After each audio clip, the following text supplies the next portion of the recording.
तुमचे पण लिप्स अशा डल दिसतात का? तर चला मग आज क्रिएट करू एक lip combo for pigmented lips.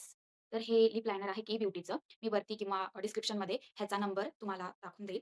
So first तुम्हाला एक असं लाईन क्रिएट करायची आहे. तर मी हातानेच ह्याला थोडंसं स्मच करते.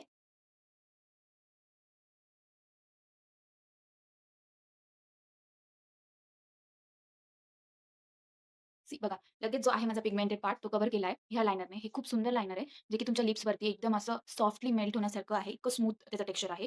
सो मी नेहमी माझं जेव्हा कारण माझे हे खालचे जे लिप्स आहे, ते थोडेसे डार्क असल्यामुळे मी पहिले हाच लायनर यूज करते.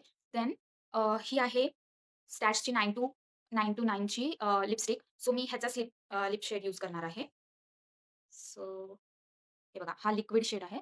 सो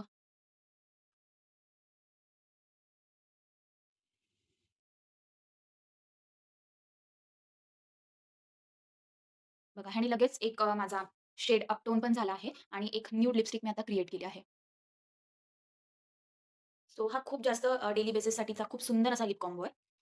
आणि ह्याला मी टॉप अप करण्यासाठी आता यूज करणार आहे ही Maybellineची इंकवाली लिपस्टिक. सो ह्यामध्ये मी शेड यूज करत आहे 40 बीटी. हा पण मी तुम्हाला डिस्क्रिप्शनमध्ये ह्याची लिंक देऊन देईल. सो हा एक सुंदर असा शिमरी लूक आणि शिमरी ओठ आपले दिसण्यासाठी थोडासा ग्लॉस टाइप हा दिसतो. सो मला हा खूप आवडतो. ज्यावेळी तुम्हाला असे ग्लॉसी लिप्स हवे असतील, तर तुम्ही हा व्हीटी यूज करू शकता.